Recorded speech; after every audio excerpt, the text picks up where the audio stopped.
વરાછામાં રહેતી યુવતીનો પતંગના દોરાએ ભોગ લીધો છે। મૂળ અમરેલીના વતની અને હાલ મોટા વરાછા ખાતે અમૃત રેસિડેન્સીમાં રહેતા ઘનશ્યામભાઈ ઠુમ્મરના 22 વર્ષીય દીકરી દીક્ષિતા જ્વેલર્સની શોપમાં નોકરી કરતી હતી। યુવતી નોકરીએથી છૂટીને પોતાના મોપેડ ઘર જવા નાના વરાછા ઢાળ બ્રિજ પરથી પસાર થતી હતી। તે સમયે પતંગનો દોરો દીક્ષિતાના ગળામાં ફસાઈ ગયો હતો। તે સમયે અને દીક્ષિતા રોડ પર પટકાઈ હતી। આ અકસ્માતમાં દીક્ષિતાનું ગળું ગંભીર રીતે કપાઈ ગયું હતું। લોહીલુહાણ હાલતમાં યુવતીને સારવાર માટે હોસ્પિટલ ખસેડાઈ હતી, જેમાં સારવાર દરમિયાન તેનું મોત નીપજ્યું હતું। દોરીની કેમિકલ લગાવી ધારદાર બનાવાઈ છે, જેથી એકબીજાને પતંગ કાપી શકાય, પરંતુ આ પતંગના દોરા લોકો માટે અને અબોલા જીવો માટે ખૂબ જીવલેણ સાબિત થયા છે।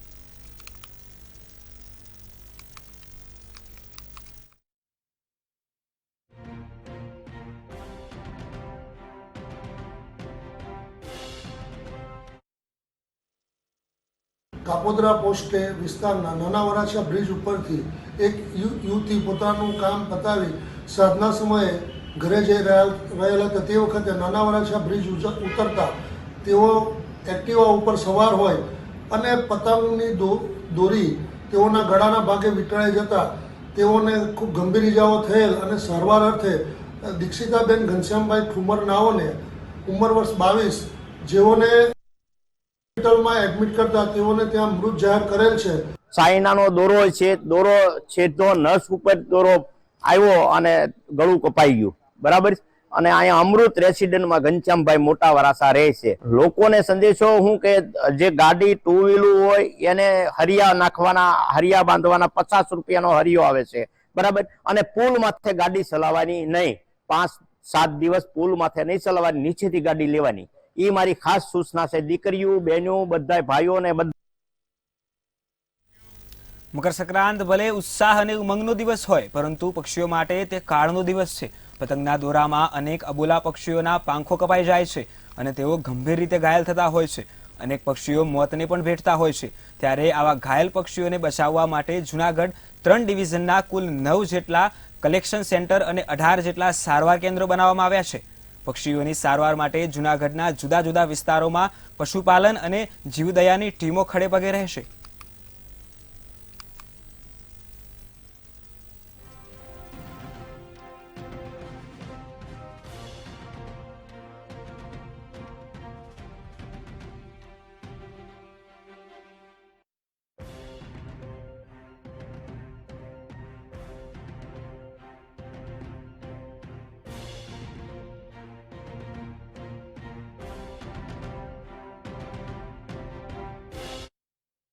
માટે આપણા દર વર્ષ જેવી રીતે તૈયારી કરે છે એ વર્ષ પણ આપણે એવી રીતે તૈયારી કર્યા છે। અને 10 તારીખથી લઈને 20 તારીખ સુધી આપણા કરુણા અભિયાન જે છે એના આપણા શરૂઆત આવતીકાલે સીએમ સાહેબ પણ કરવાનું છે। 10 તારીખથી 20 તારીખ સુધી ઉપરથી મળેલ સૂચના મુજબ ચીફ વાઇલ્ડલાઇફ વોર્ડન અને ગુજરાત રાજ્ય સરકારના જે સૂચના છે એના મુજબ આપણા અલગ અલગ જગ્યામાં ટ્રીટમેન્ટ સેન્ટર અને કલેક્શન સેન્ટર બનાવ્યા છે। જે ટ્રીટમેન્ટ સેન્ટર છે એ બધા સારવાર કેન્દ્ર છે, એની અંદર ડૉક્ટર પણ ઉપલબ્ધ રહેશે। એના સાથે આપણા સ્વયંસેવક, એનજીઓ, સ્ટાફ તમામ આમાં રહીને કામગીરી કરવાનું છે। કોંગ્રેસે રામલલ્લાની પ્રાણ પ્રતિષ્ઠા કાર્યક્રમમાં સામેલ થવાના આમંત્રણનો અસ્વીકાર કર્યો છે। ત્યારે ભાજપના ધારાસભ્ય અને ક્રિકેટર રવિન્દ્ર જાડેજાના પત્ની રિવાબા જાડેજા અને તેમના બહેન આમને સામને થયા છે। રામ મંદિર માટે કરેલી વાત સોશિયલ મીડિયામાં ખૂબ ચર્ચાઈ રહી છે। ત્યારે આ મુદ્દે પ્રતિક્રિયા આપતા નયનાબા જાડેજાને કહ્યું છે કે જ્યારે ભગવાન રામની વાત આવે છે ત્યારે કોઈ રાજનીતિ ન થવી જોઈએ। આ કોઈ પાર્ટીનો કાર્યક્રમ નથી। આ ભગવાન શ્રી રામ અને કરોડો ભારતીયોની આસ્થાનો અવસર છે।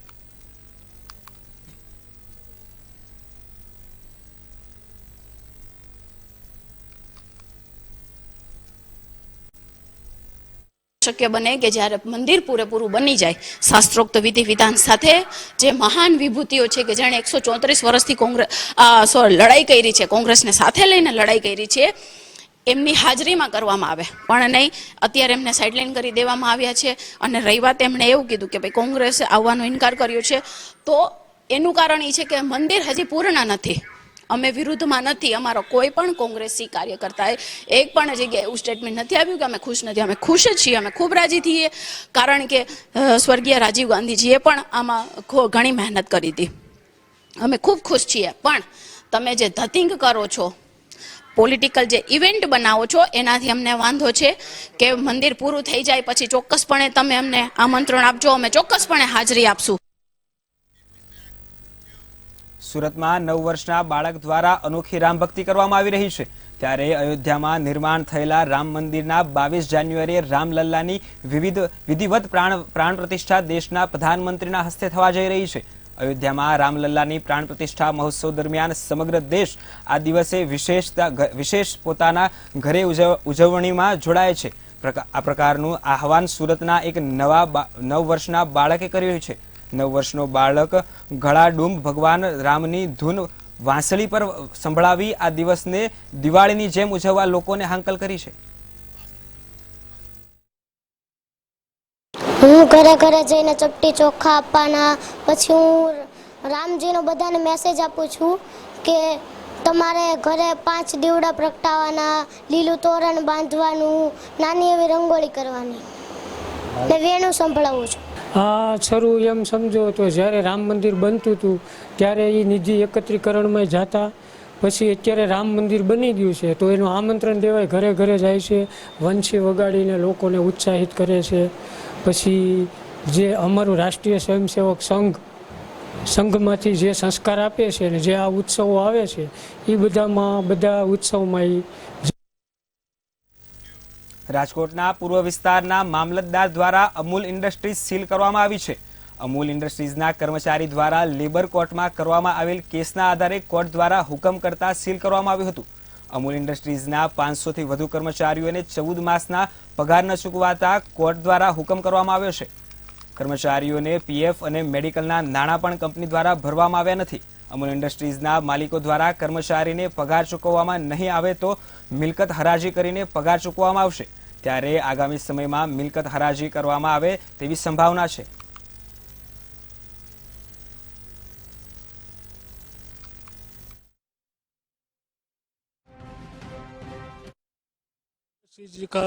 ખાતે આશરે 401 કામદારો જે છે એના પગાર બાકી પડે છે. બાકી પગારના હિસાબે નામદાર લેબર કોર્ટમાં કેસ કરતો હતો. નામદાર લેબર કોર્ટ દ્વારા એમના નાણાં ચૂકવવા માટે હુકમ કરેલો છે અને એ જે આધારે મહેરબાન કલેક્ટર સાહેબે આરઆરસી ઇસ્યુ કરેલા છે. લગભગ 400 કામદારો છે. મારી પાસે લગભગ 350 જેટલા આરઆરસી આવેલા છે અને 1,40 લાખ પ્લસ 7% વ્યાજ સાથે રિકવરી કરવાનો હુકમ થયેલા છે. એટલે એ પ્રમાણે છે. આશરે 15 દિવસ પહેલા પણ નોટિસ પાઠવેલી હતી. 152ની નોટિસ બી પાઠવેલી છે અને 200ની નોટિસ પણ પાઠવેલી છે કે ભાઈ તમે આ લોકોના નાણાં ચૂકવી આપો બાકીદારને. પણ બાકીદારે કોઈ નાણાં ન ચૂકવાતા આજે અમારે આ સીલ મારવાની કાર્યવાહી હાથ ધરવામાં આવેલ છે. છેલ્લા લાંબા સમયથી વિવાદોમાં રહેલી અમૂલ ઇન્ડસ્ટ્રી અંતે સીલ થઈ છે. સીધા જ આપણે દ્રશ્ય દેખાડવા માંગીશ. રાજકોટ જે અમૂલ ઇન્ડસ્ટ્રી છે ત્યાંના બહારના જે દ્રશ્યો છે તે આપણે દ્રશ્ય દેખાડવા માંગીશ. કહી શકાય કે હાલ અત્યારે પોલીસનો ચાપતો બંદોબસ્ત ક્યાંક મૂકી દેવામાં આવ્યો છે. ચોક્કસથી કહી શકાય કે લાંબા સમયથી ક્યાંક વિવાદ ચાલતો હતો અમૂલ ઇન્ડસ્ટ્રીને લઈને. ખાસ તો અમૂલ ઇન્ડસ્ટ્રી પોતાના કર્મચારીને પગાર સહિત જે પીએફ છે તે ખાસ તો જે કર્મચારીઓ છે તેઓ લાંબા સમયથી ક્યાંક એવું ઈચ્છતા હતા કે તેઓને પગાર મળે, પીએફ મળે, પણ છતાંય અમૂલ ઇન્ડસ્ટ્રીના જે સંચાલક છે તે આ ચૂકવવામાં અસફળ રહ્યા છે. આપણી સાથે કર્મચારીઓ છે અમૂલ ઇન્ડસ્ટ્રીના, એમની સાથે જ વાત કરીશું. શું નામ છે તમારું? મારું નામ છે રમેશભાઈ રાજાભાઈ બકુત્રા. હું અમૂલ ઇન્ડસ્ટ્રીઝ પ્રાઇવેટમાં કામ કરું છું. અમે આશરે 500 પર માણસ. અત્યારે સીલની કાર્યવાહી કરવામાં આવી કલેક્ટર તંત્ર તરફથી. શું કહેશો? સીલની કાર્યવાહી બાદ આપને જે આપનું જે સેલેરી હતી એ ચૂકવવામાં આવશે કે કેમ? કારણ કે લેબર કોર્ટે પણ એક આદેશ કર્યો છે કે સીલ કરવામાં આવે. અમારો 14 મહિનાનો પગાર બાકી હતો અને અમારું ઘણું બાકી છે. અમે કલેક્ટરને આવેદન આપ્યું તો આહિર સેના અમારી મદદે આવી. અમે જોડે આવેદન આપ્યું અને કલેક્ટર સાહેબને રજૂઆત કરી. એટલે કલેક્ટરને પૂરેપૂરું આશ્વાસન આપ્યું કે તમને પૂરેપૂરો ન્યાય મળશે. જો ન્યાય નહીં મળે તો હું કંપની સીલ કરી દઈશ. તો આજે કલેક્ટરે એનું વચન પૂરું કરી બતાવ્યું. અત્યારે કંપની સીલ થવાની પ્રોસેસ ચાલુ છે. આજે અમારા 14 મહિના થયા છે. 14 મહિના થયા અમને પગાર પણ ચૂકવતો નથી. રોજ અહીં બોલાવે છે અને માણસોને એ બધાને ગોધી રાખે છે. અમે લેબર કોર્ટમાં ગયા હતા, લેબર કોર્ટે ઓર્ડર આપી દીધા કે માણસોના પગાર ચૂકવી દો, છતાં આ લોકો ચમરબંધીઓ લેબર કોર્ટનો ઓર્ડરે પણ ઘોડીને પી ગયા છે. અમારે અમૂલમાંથી 3 કર્મચારીએ આપઘાત કરેલો છે. પહેલો વિક્રમભાઈ બકુત્રા, બીજો અનિલભાઈ વેગડા, ત્રીજો હરેશભાઈ એરભા. તેને નોટિસો આપેલી હતી બહાર જવા માટેની અને આર્થિક ભીંથી કંટાળેલા હતા. એને હિસાબે એની આપઘાત કરી લીધો અને અટાણે ત્રાસ અને માનસિક ત્રાસ બહુ હતો નીતિન સંતોકીભાઈનો.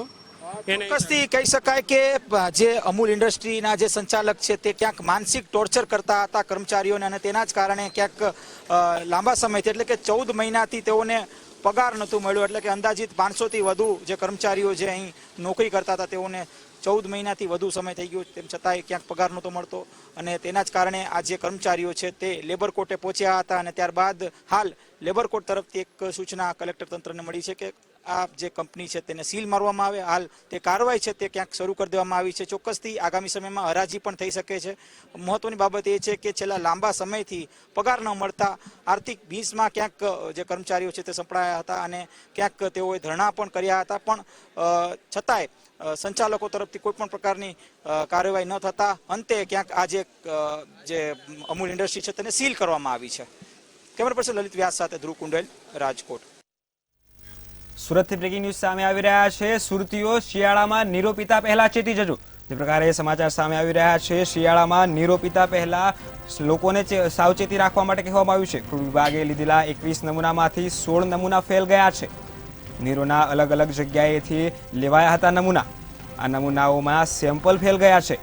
નૂતન ગ્રામ ઉદ્યોગ મંડળમાંથી લીધેલ નમૂનો ફેલ ગયો છે. જે પ્રકારે સમાચાર સામે આવી રહ્યા છે, લાજપુર વિસ્તારના 8 વેચાણ કેન્દ્રના નમૂના પણ ફેલ ગયા છે. સુરતમાં શિયાળામાં નીરો પીતા પહેલા ચેતવણી આપવામાં આવી રહી છે. મરોલાની સરકારી મંડળીના નમૂના પણ ફેલ ગયા છે. ફૂડ વિભાગ દ્વારા અલગ અલગ જગ્યાએથી 21 નમૂના લેવામાં આવ્યા હતા, જેમાંથી 16 નમૂનાઓ ફેલ ગયા છે.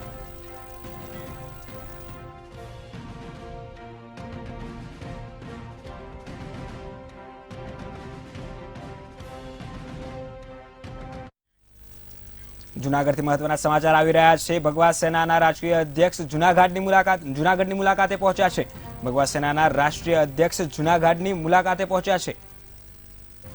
પૂજ્ય શેરનાથ બાપુને રૂબરૂ તેમણે આમંત્રણ પાઠવ્યું છે.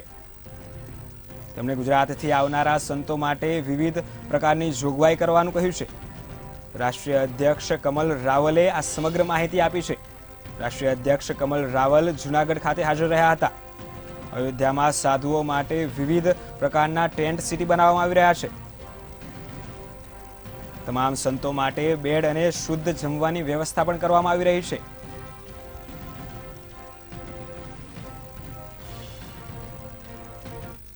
એ પ્રકારે સમાચાર સામે આવી રહ્યા છે. ગુજરાતથી આવનારા સંતો માટે અયોધ્યામાં ખાસ વ્યવસ્થા કરવામાં આવી રહી છે. રાષ્ટ્રીય અધ્યક્ષ કમલ રાવલે આ તમામ માહિતી આપી છે. રાવલ, ભગવા સેના રાષ્ટ્રીય અધ્યક્ષ, ગરવી ગુજરાત સંત સેવા સમિતિ. અયોધ્યાની અંદર અમે લોકોએ એક કાર્યક્રમ કર્યો છે 14 જાન્યુઆરીથી 22 જાન્યુઆરી સુધી. આ કાર્યક્રમનો મેઇન ઉદ્દેશ્ય છે ગુજરાતના સર્વે સંતોને અમે સેવા આપી શકીએ ને સર્વે સંત જે પધારે અયોધ્યામાં તો ખાસ કરીને અમે ત્યાં આગળ ભોજનની વ્યવસ્થા કરી છે. 1500 થી 2000 સુધી સંત રોકાઈ શકે એની પણ વ્યવસ્થા કરી છે અને સંતને કોઈ પણ ગુજરાતના કોઈ પણ સંતને કોઈ પણ પ્રકારની તકલીફ ન પડે એની પૂર્ણ વ્યવસ્થા કરી છે અને સાત્વિક ભોજન પણ અમે ત્યાં રાખ્યું છે. એટલે ખાસ કરીને આમંત્રણ હું શેરનાથ બાપુને આપવા આવ્યો છું. શ્રી રામ જન્મભૂમિમાં રામલાલા રામ મંદિરમાં વિરાજમાન થઈ રહ્યા છે. એ નિમિત્તે સહસ્નેહ નિમંત્રણ પત્ર વિશેષ રીતે આજે અમને ગુજરાત જૂનાગઢમાં પ્રાપ્ત થઈ રહ્યું છે. આપ સૌ જાણીએ છીએ એવી રીતે ભગવા સેના ભારત ગરવી ગુજરાત સંત સેવા સમાગમ સમિતિ દ્વારા આયોજિત આજે સ્વામી વિવેકાનંદની જન્મ જયંતિ છે, ત્યારે આ દિવસ યુવા દિવસ તરીકે ઉજવવામાં આવે છે. યુવા દિવસ નિમિત્તે રાજકોટમાં શહેર મહિલા મોરચા દ્વારા નમો યુવતી વોકેથોનનું આયોજન કરવામાં આવ્યું હતું. રાજકોટના બહુમાળી ચોકમાં આવેલ સરદાર પટેલ સ્ટેચ્યુથી વિવેકાનંદ સ્વામી સ્ટેચ્યુ સુધી વોકેથોનનું આયોજન કરવામાં આવ્યું છે, જેમાં રાજકોટની અલગ અલગ શાળા અને કોલેજની 1500થી વધુ વિદ્યાર્થીઓએ વોકેથોનમાં ભાગ લીધો હતો. વોકેથોનમાં મહિલા મોરચાના પ્રમુખ, ધારાસભ્ય, મેયર સહિતના લોકો ઉપસ્થિત રહ્યા હતા.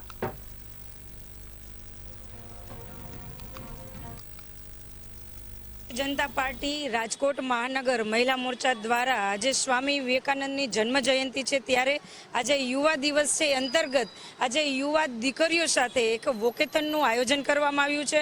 નમો રન કરીને આ વોકેથોનને અમે નમો વોકેથોન નામ આપ્યું છે. ત્યારે આજે દીકરીઓ જે ભણી ગણીને આગળ વધી રહી છે, મહિલા સશક્તિકરણના નવા અધ્યાયની શરૂઆત થઈ રહી છે, ત્યારે આજની દીકરી જેમ ફાઇટર જેટ ઉડાડતી થઈ છે, આજની દીકરી સેનામાં પરમેનન્ટ ભરતી થઈને આ દેશની દિશાઓને સુરક્ષિત કરતી થઈ છે. ત્યારે આજની દીકરીઓ જે યુવા દીકરીઓ સ્વતંત્રતા અને આત્મનિર્ભરતાની ઉડાન ભરી રહી છે, ત્યારે આજે આ યુવા દિવસના દિવસે સ્વામી વિવેકાનંદમાંથી પ્રેરણા લઈને આજે બહુમાળી ભવન અમે સરદાર પટેલની પ્રતિમાથી એમને હારતોરા ફૂલહાર કરીને પુષ્પાંજલિ અર્પણ કરીને અને રામકૃષ્ણ આશ્રમ સ્વામી વિવેકાનંદની પ્રતિમાને હાર પહેરાવીને પુષ્પાંજલિ કરીને અમારા નમો વોકેથોનની પૂર્ણાહુતિ કરીશું. જે ઉઠો જાગો અને ધ્યેય પામો, જ્યારે રામલલ્લા રામ મંદિરમાં બિરાજવા જઈ રહ્યા છે, ત્યારે આખા દેશમાં માત્ર ને માત્ર રામમય બની ગયું છે. આજે સ્વામી વિવેકાનંદજી જન્મ જયંતિના દિવસે તમે જોઈ રહ્યા છો કે રાજકોટની તમામ સ્કૂલો, કોલેજો અને બધી વિદ્યાર્થીઓ ખૂબ મોટી સંખ્યામાં અહીં જોડાઈ અને ખૂબ સારા કામ કરી અને આજની આ જે યુવા વર્ગ અને નાની યુવતીઓ છે તે આવતીકાલનું આપણું ભવિષ્ય છે, તે ખૂબ સારા વિઝન સાથે આગળ વધી રહ્યા છે. દ્વારકાથી બ્રેકિંગ ન્યૂઝ સામે આવી રહ્યા છે. જે પ્રકારે સમાચાર મળી રહ્યા છે, દ્વારકાના કલ્યાણપુરના ભોપલકા ગામે પશુઓના મોત થયા છે. જે પ્રકારે સમાચાર મળી રહ્યા છે, દ્વારકાના કલ્યાણપુરના ભોકલપા ગામે પશુઓના મોત થયા છે. ખોરાકી ઝેરના અસરથી 5 જેટલા પશુઓના મોત થયા છે. ગાય, આખલો અને વાછરડી સહિત 6 પશુઓને અસર પણ થઈ છે. અસરગ્રસ્ત પશુઓ પૈકી એક પશુને બચાવી લેવામાં આવ્યા છે, તેવા પણ સમાચાર મળી રહ્યા છે. પશુ અધિકારી દ્વારા લોહીના નમૂના લઈને વધુ તપાસ હાથ ધરાઈ છે.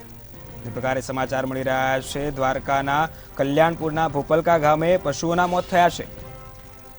ગંભીરતાને ધ્યાનમાં રાખીને પશુઓના યોગ્ય ખોરાક માટે અપીલ કરાઈ છે. ખોરાકી ઝેરની અસરથી 5 જેટલા પશુઓના મોત થયા છે. ગાય, આખલો અને વાછરડી સહિત 6 જેટલા પશુઓને પણ અસર થઈ છે.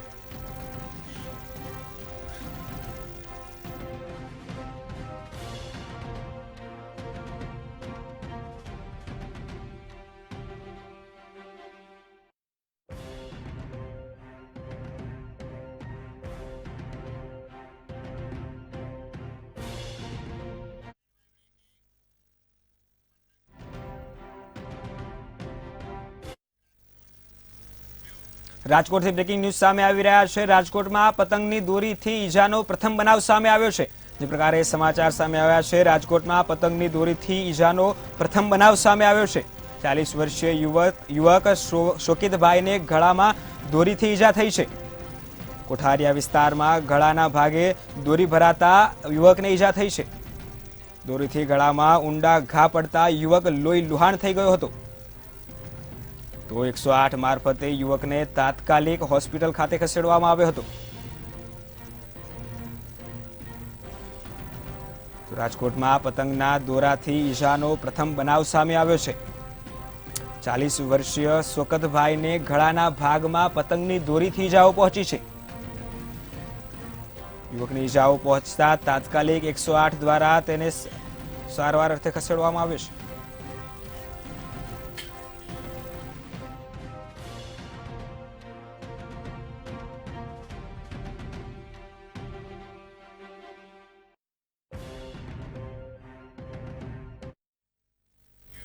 રાજકોટથી બ્રેકિંગ ન્યૂઝ સામે આવી રહ્યા છે. રાજકોટમાં પ્રેમી પંખીડાએ આપઘાત કર્યો હોવાના મામલો સામે આવ્યો છે.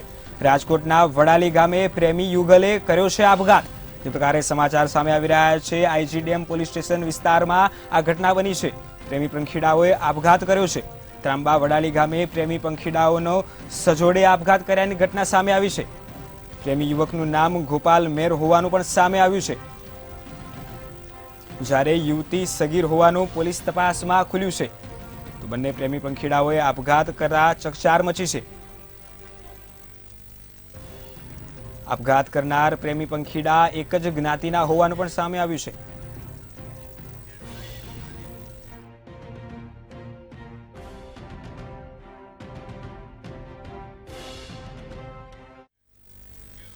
ગીર સોમનાથના બાદલપરા ગામે ધારાસભ્ય અને ખેડૂત આગેવાન દ્વારા ખેડૂત સંવાદ સેમિનારનું આયોજન કરવામાં આવ્યું હતું.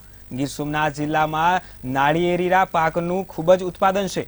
નાળિયેરીના વાતાવરણમાં સફેદ માખી નામનો રોગ ભરડો લીધો છે, જેને લઈને તાતાલાના ધારાસભ્ય ભગવાન બારડ તેમના માદરે વતન બાદલપુરા મુકામે ખેડૂતો માટે સંવાદ સેમિનારનું આયોજન કરવામાં આવ્યું હતું, જેમાં ખેડૂતોએ આ રોગથી કઈ રીતે છુટકારો મેળવવો, કયું ખાતર વાપરવું, પાણીનો ઉપયોગ કેમ કરવો, આ તમામ પ્રકારની માહિતી આપી હતી. તેમજ ખેડૂતોના વાવેતરને લગતા પ્રશ્નોનો હલ કર્યો હતો. આગામી દિવસોમાં આ રોગને નિયંત્રણ લાવવા માટે બાગાયતી અધિકારીઓ તેમજ તજજ્ઞો દ્વારા જે પદ્ધતિનો ઉપયોગ કરવામાં આવશે તેનાથી ગીરના ખેડૂતોને રાહત થશે. અંદર એક ટેલિફોનના આમંત્રણને માન આપીને હજારોની સંખ્યામાં ખેડૂતોએ આજે આમાં ભાગ લીધો છે. વાતનો મને આનંદ છે. અને આજે હવે આમાં નામ લેવા જાઉં તો કોણ હાજર હતું? અમારા વૈજ્ઞાનિકો બધા હાજર છે, કૃષિ યુનિવર્સિટીના ટીમ પણ હાજર છે, આંધ્રપ્રદેશ કેરાલાથી પણ વૈજ્ઞાનિકો આવ્યા છે, બધાને બોલાવ્યા છે. અને દરેક સમાજના જવાબદાર અગ્રણી આગેવાનો પણ અહીંયા આજે હાજર છે. પણ એક ખેડૂતોના પુત્ર તરીકે ખેડૂતોની સાથે આજે કોઈ વીવીઆઈપીની, કોઈ મોટોની, નાનોની, એ રીતનો આજે અમારો આ સંવાદનો કાર્યક્રમ. સરકારનું ધ્યાન દોરવા માટે આમ તો વારે વારે દોરતા હોય છે અને સરકાર પણ એમાં પોઝિટિવ વિચારીને અમલવારી કરતી હોય છે. પણ આ સફેદ માખી એ એવા પ્રકારની માખી છે કે જેને આપણે ખેડૂતની ભાષામાં કહીએ તો રાક્ષસી માયાજાળ છે. એ નુકસાન આપણે અકલ્પનીય પણ કહી શકીએ. એટલા માટે કે જો વ્યવસ્થિત કાળજી લેવામાં ના આવે તો આખું ઝાડ જ જતું રહેશે, પછી તો ઉત્પાદન મેળવવાનો કોઈ પ્રશ્ન જ નથી રહેતો.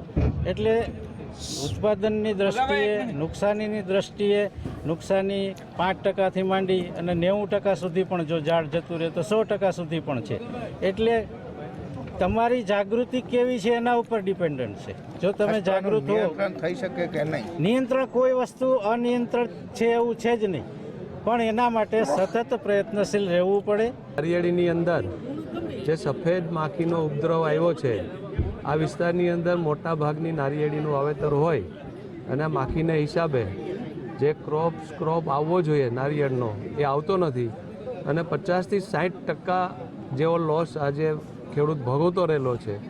એની ઘણી બધી દવા અને દેશી પદ્ધતિથી કેમિકલવાળી દવા છાંટીએ છીએ, એનાથી બહુ ફરક પડતો ને. રેગ્યુલર મહિને 20 દિવસે 25 દિવસે દવા છાંટવી પડે છે. સુરતના ઉલપાડમાં સરકારી સંસ્થા કૃષક ભારતી કોઓપરેટિવ લિમિટેડ દ્વારા સેમિનાર યોજાયો હતો. સુરતમાં ઇફકો ખાતરના એરિયા મેનેજર ધર્મેશ નાયકે ખેડૂતોને એગ્રોકેમિક ખાતરનો વપરાશ કરવા સલાહ આપી હતી. ખેતીમાં રાસાયણિક ખાતરોનો સમલતો ઉપયોગ કરી વૈજ્ઞાનિક પદ્ધતિથી ખેતી કરવાની ચર્ચા થઈ હતી. આપણી જમીનની ફળદ્રુપતા વધે અને તેમાંથી ઉત્પાદનમાં વધારો કરવા ઓર્ગેનિક ખાતરનો વપરાશ કરવા સલાહ અપાઈ હતી. સરકાર દ્વારા અમૃત મહોત્સવની ઉજવણી કરવામાં આવી રહી છે, ત્યારે સરકારે પણ ખેડૂતોને પ્રાકૃતિક ખેતી તરફ વળવા માટે આહવાન કર્યું છે. આ પરિષદમાં વિવિધ મંડળીના પ્રમુખો અને ખેડૂતો ઉપસ્થિત રહ્યા હતા.